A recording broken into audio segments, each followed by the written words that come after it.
Hello? Hello? Hello? Hello? Hello? Ayaw mo sumagot. Let's get her back. Hello? Ay, Hello hello po. po? Hindi Yes. ko marinig. Narinig niyo po ako? Opo. Ayan. Sabi ko, di ba tatawag ako? Opo. Ba't ka tumatawag, ha? Sorry na. Walang sorry, mag-donate ka ng tutu. What's your name? Hello po, ang baboy. Mamahina po, Morning po. mamahina po boses niya. Are you on loudspeaker or on AirPods? Or Naka-headset po. okay, be on handheld po. Ay, okay po. Hello? That's better. What's your name? Hello po, ang Bubbles. Ilan taon na? 40 po. 40 years old. Asan ka ngayon? I'm here in Athens, Greece po. Nasa Greece ka ngayon? Opo. Nakita mo na yung The Colosseum? Ay, yung Acropolis po. Ay, sa Rome pala yun. Ano sa inyo? Acropolis pala. Sorry. Nakita mo na? Opo. Talaga? Maganda? Bato-bato po. Na-amaze ka ba ganun na ano ka? Na-amaze naman po. Parang hindi sa pagkakakwento, parang hindi. Ano ba yan? Hindi ka ano? Ano po kasi, two times pa lang po kasi ako nakakaakyat doon. Hindi kasi, nung nakita ko yung Great Wall of China, nung una ko siya makita, kasi sa book, parang ito lang ba yun? Nung nakita ko, wow! Diba? Pero may mga, halimbawa, nung nagpunta ako ng Macau, nakita ko yung ruins ng simbahan, napasabi ako ng, ito na yun, napapaganong ka eh. Nung nakita mo yung Acropolis, anong naramdaman mo? Hello po? Nung nakita mo yung Acropolis, anong naramdaman mo? Para pong ano siya, sacred na lugar. Hindi, Ganun po. napawaw ka ba? Ganon?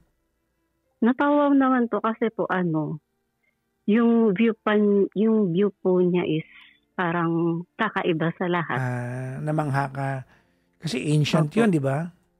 Opo. Okay. Napaiyak ka ba ganon?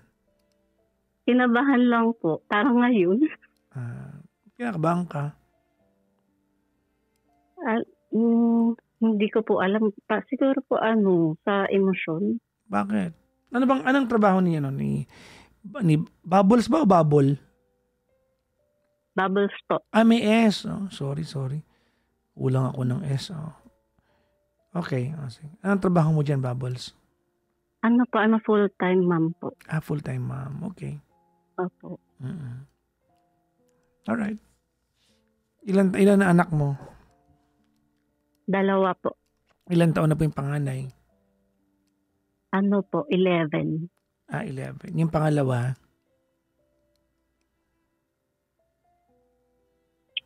9 po. Hello? Hindi ka marinig, Bubbles? Hello po. Yung pangalawa, ilang taon na po? 9 years old po. So, 11 and 9. Opo. Kaya ka ba nagpunta dyan dahil nag-asawa ka gano'n? O, Nag-meet po kami sa Pinas. anong nationality niya? Griego po. Griego. Sabihin o Griego. Napapanood ko lang dati yan sa mga yung cartoon sa umaga.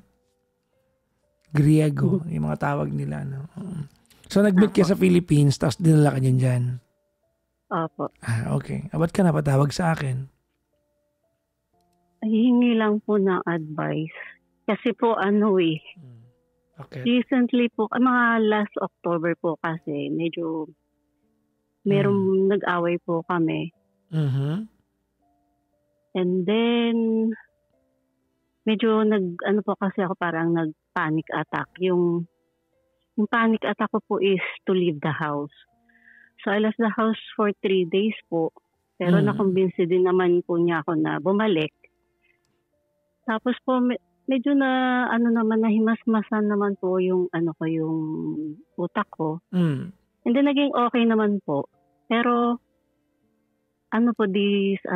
November, may bumulong sa akin na i-check ko yung cellphone niya. Paano yung, teka lang, paano yung bulong? Paano sabi ng bulong? Ganon? Paano? Ano po, yung check mo nga kung anong ginawa niya nung wala ka. Parang ganun lang po. Hindi ko alam kung bakit babae lang ang nabubulungan, no? Yung mga lalaki, kilala ko never naman. Kahit ko lang, walang bumulong sa akin eh. Oo. Diba? Yung lang po kasi yung kutob na nag-alala ba siya nung umalis ako, ano bang ginawa niya, mga ganun lang po. Okay. Kaya lang nung time na umalis po ako, nakita ko, meron naka-add sa kanya na girl. Okay. Tapos, naka-add sa kanya, tapos may nakita ko dun sa profile pic ng girl, nilike niya. And then, nagpunta ako dun sa messenger, baka nag-uusap sila. Ngayon, nakita ko dun sa sa messenger niya na nag-comment siya doon sa my story nung girl. Ang itsura nung girl doon is nasa pool, na provocative yung itsura niya, naka-swimsuit. Ngayon, ang comment niya doon is like, po kasi, Greek, kaya yung pagkakaintindi ko lang po doon is, mag-ingat ka sa stairs. May napanood akong movie niyan. Ganun po. Tapos, October 24 po yan. Tapos, inano ko po siya. Kinonfront ko po siya. Pero ang sabi niya kasi sa akin is lang daw po yun. Joke lang yun na lalaki daw po yun. Kaya maraming followers. Mga ganun yung mga niya yung mga reasons, mga alibay niya Pero ang sabi ko naman po sa kanya, kung lalaki yan, hindi ka magko-comment ng ganun sa provocative na picture niya na ganun. At isa pa, kung joke lang yung, kasi po yung babae nagpo-post siya sa wall niya ng mga jokes, mga quotes, nilalike niya, tinatawanan niya. Wala po sa akin yun eh. Kaya lang po, nung nakita ko na nilike yung picture, nag-comment doon sa mga my day niya, parang ang dating po sa akin kasi parang personal niya na yun eh. Parang gusto niyang mag-engage doon sa babae. Tapos, ang sabi niya sa akin, hindi naman daw po siya kasi nag-cheat. Yun bila doon po ako parang sumama po talaga yung yung parang na-heartbroken talaga ako nung sinabi niya sa akin na hindi siya nag-cheat. Ano yung eksaktong kinoment niya, ma'am? Gusto malaman. Ano po? Ano yung eksaktong kinoment niya? The exact thing that... Greek po kasi yung kinoment niya. Pero I'm sure translate mo yan, oo. Opo. Hindi po nakakaintindi naman po kasi ako. Kaya lang... talaga? Ano po siya yung bakit ka magko-comment sa provocative na picture ng isang babae na alam mo na married ka na? Ano nga yung comment po? Ang comment niya po is, mag-ingat ka sa hagdan kasi may napanood ako na movie niyan. Asan doon yung naughty? Kasi po parang way niya po ng pag-flirt.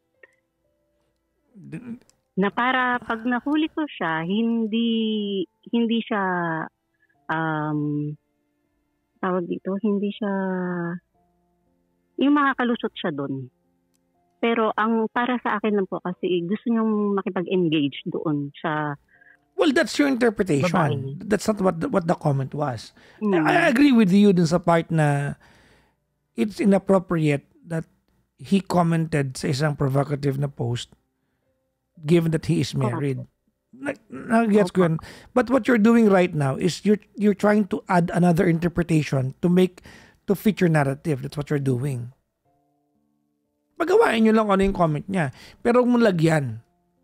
Kasi mahirap sagutin niya pag nagdagdag ka na. Yun po kasi yung pagkakaintindi ko eh. Kumbaga, No. That's your interpretation. Hindi yan yung pagkakaintindi mo. Ininterpret mo siya. Kasi nga, nilagyan mo ng meaning. I get you. Tama ka doon. Diba? Nakakainis ba na nag-comment siya sa babaeng sexy? Of course. Kahit naman sino eh. Naintindihan ko yung part na private yan. pa po yun. Diba? Private. Naintindihan ko yan. Pero pag-awayan nyo yung comment, wag mo lagyan ng ibang interpretation. Kasi hahaba yan. Ayun na nga po, humahaba na. Kasi hindi po wala po talaga akong peace of mind. Kada may isip mo, nanginginig ako. Tapos sabi niya, Teka nga muna. Anong pinagawa niyo nag-less ka? yung about naman po sa mga bata. About sa rules. Sabi ko po kasi sa kanya, ang mga bata dapat may rules dito sa bahay. Dahil ang mga bata is anong oras na umuwi. Hindi po ako agree doon kasi napakadelikado po talaga. Diyan. Gabing-gabi na. Opo. Okay. So, pinagtalunan niyo yun?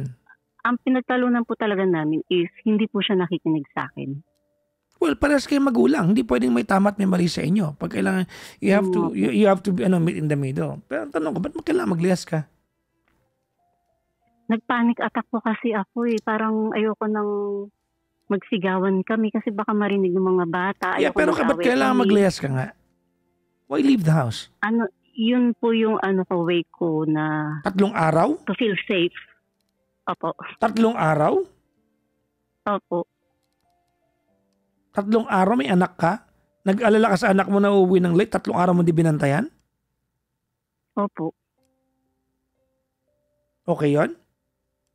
Hindi po. So, paano pag... Pero kino-communicate ko naman po yung mga bata. Saan ka nagpunta nun? Sa po namin. Sa second house. Paano pag sinabi niya na may katagpo ka doon? Meron naman po rin akong isang contact na alam niya na nandun ako. Hindi yan tanong ko. Paano pag sinabi niya na nandun ka kasi may katagpo kang ibang lalaki? Wala naman po kasi. Hindi yun ang point ko. No, you're not getting my point. My point is, I'm applying to your own logic. Kasi siya nag-comment siya, nakakagalit yun. Gets? Pero then, nagdagdag ka sa kwento na yon to fit your narrative. Paano pag ginawa niya sa'yo at nagdagdag siya ng kwento kaya ka umalis dahil may katagpo ka? O, nag-interpret siya ng hindi totoo. Magiging tama ba siya? Yun nga po. O, kasi nag-overthink na ako eh. Hindi yun ang point ko eh. Sige na, okay na ako. Sige, tama ka naman doon. Okay, nakakapikon. Paano kung gawin niya nga sa'yo yung logic na ginawa mo? Paano nga kung sabihin niya may katagpo kang lalaki kaya umalis dito? At yun ang interpretation niya. Oh, ina-apply ko lang sa'yo yung rule mo ha. Opo. Paano?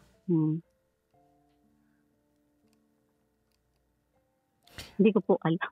Exactly my point. Ganito Okay. Bubbles, if the question is nakakagalit ba na nahuli mo siyang may chinat na babaeng, maganda ba yung babae? Parang mga model sa Instagram. Yun lang. Okay. Nagigas kita sa part na yun. Nakakainis ba yun? Of course, nakakainis yun. Kampi tayo doon. Alright? I completely get you sa part na yan. Nakakapikon yun. Wala tayong ililihim sa part na yun. Pero pag awayin nyo lang, ano nakita mo, huwag mong dagdagan kasi lalaki yung away ninyo. Huwag mong in-interpret na paraan nyo ng... Galing na sa'yo yung dagdag na yun eh. Kasi nga nag-overthink ka na, dinagdagan mo na. Ang problema sa atin bilang tao, kapag nag-overthink tayo, ikaw nagdagdag ka na sa kwento, tama? The problem with us is, kahit paliwanagan ka, pag galing sa overthink ang dinagdag mong kwento, hindi ka kayang paliwanagan. Kasi to begin with, flawed na yung narrative nun eh. So, ang tanong dito, nakakapikong ba na meron siyang chinat na babaeng sexy? Kasi nagkichat sa mga sexy, no? Hindi Nakakapikon. po Tama. kasi, mas na ano, medyo nawala na nga po kasi yun. Ang akin lang po kasi, ang sinabi niya sa akin, yung hindi ako mag-a-apologize kasi wala naman akong ginawang masama. Wala siyang ginawang masama sa chinat niya, pero may masama siya. I agree with you. Lalaki yan, may yung gesture na yan, meron talaga yan. Diba? Kumbaga, ano yan opening yan. Opo. Oo. Opening yan. So ang sinasabi ko sa'yo, pag gusto mo siyang awayin, o kaya gusto mo siyang managot sa part na yan, doon lang kung ano yung totoo, huwag mong dagdagan. Yun na naman ang point ko. Nakakapikong ba? Of course. I understand you. Kaya, tinatanong kita, paano kung, halimbawa, dagdagan rin niya yung kwento kung ba't ka nawalan 3 days na lalaki ka? Mainis ka, di ba? Opo, pero wala naman siyang evidence. Yun ang point. Di ba? Anong evidence? Umalis ka ng 3 days. Hindi ba evidence enough yun nung nawala ka na 3 araw? Evidence po. But you were away for 3 days.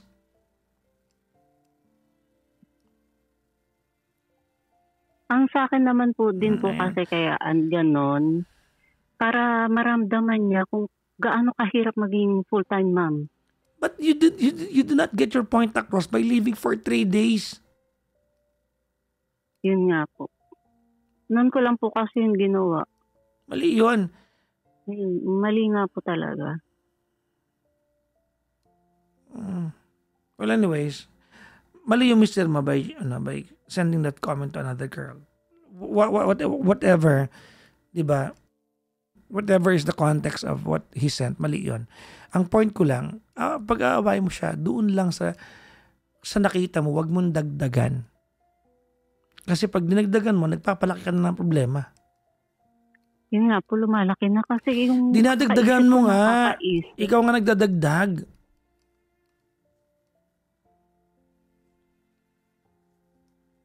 True. Tingnan mo, nag-agree ka?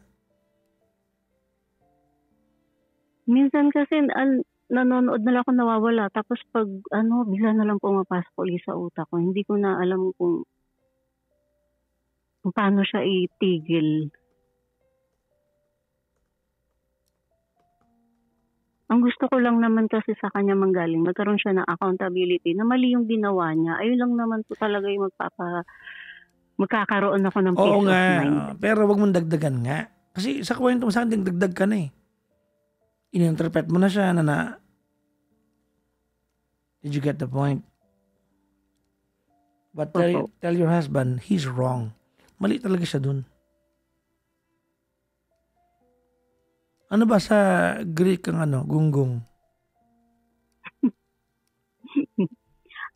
Hazos. Ha?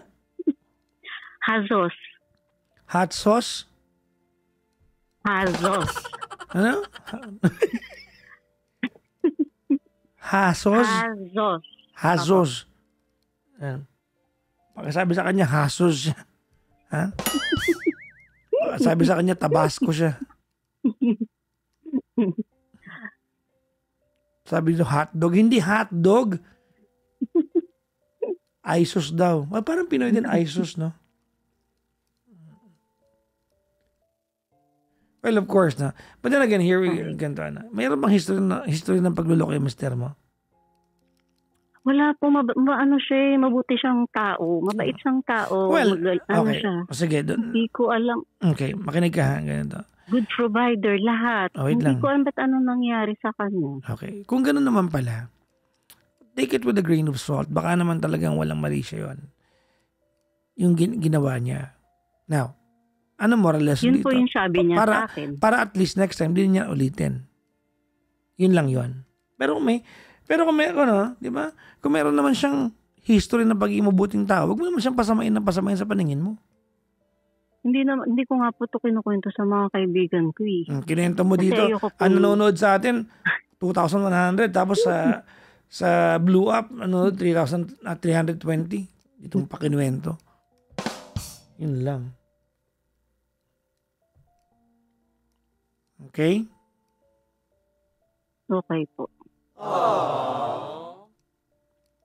Ano mensahe mo sa mister mo? In Greek, ha? Hala. Sige na, para matuto kami. Game. Asawa ko, taga Aww. Paparapuli. Oh, yan ha. Oh. Na-interpret ko yun ha. Siga yun, taga parang pulis, sabi niya. Oh, tapos, Nyoto, ime asfalitora. koko niya Ako po ng ekanes, asphalt. nomizo, Ang galing. then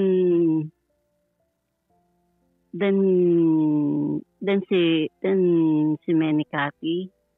Tora, tairimiso. Yun lang po.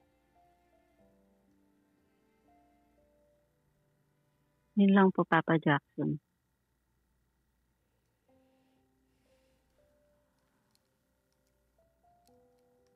Hello po. Ano sa Tagalog yun? Ay. Sorry po. Ano sa Tagalog Hello yun? po. Ano sa Tagalog yung sinabi mo? Ano po, asawa ko, mahal na mahal kita. Mhm. At yung nagawa mo ay wala sigurong kahulugan. Ngayon, magkakaroon na ako ng kapayapaan sa aking pag-isip. Lalim ha. Ang hirap po kasi magtagalog ng Matagal ka na dyan eh. Kumbaga, second language, di ba? nahihirapan po ako. Kumbaga, Opo. parang native na yung tang mo dyan eh. No? Huwag ka na maglalayas ulit ha. May po kasi ako yung panic attack po talaga na gusto Oo, kong nandun na tayo. Pero, lumaya. ba't lalayas ka? Naintindihan? Ano po kasi- Okay, ganito. I get the panic attack. Lately, nauuso yan. But if we start making that as an excuse, o hindi man excuse, a reason, para maglayas, you'll do it every time. It becomes it will form part of your habit. Tama po. It will slowly ruin your family. Ba't maglalayas ka? Para po feel ko kasi mas safe ako pag ako lang mag-isa. I don't agree with you.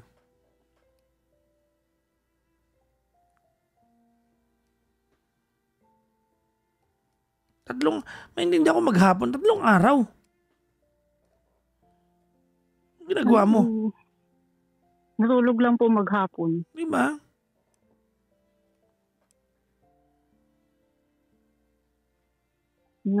Po kasi napagod na din po yung yung utak ko kakaisip. Naulitin yun, ha? Hindi na po. Sabi na nanay ko, pag tama ka na, maging mali ka pa. Totoo po. Magiging mali ka niyan. Totoo po. Medoy, Sino naman kausap mo? yung asawa ko po.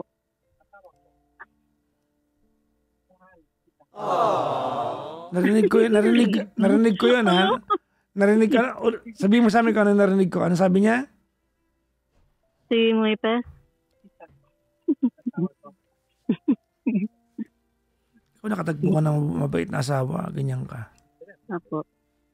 Sige na. Na.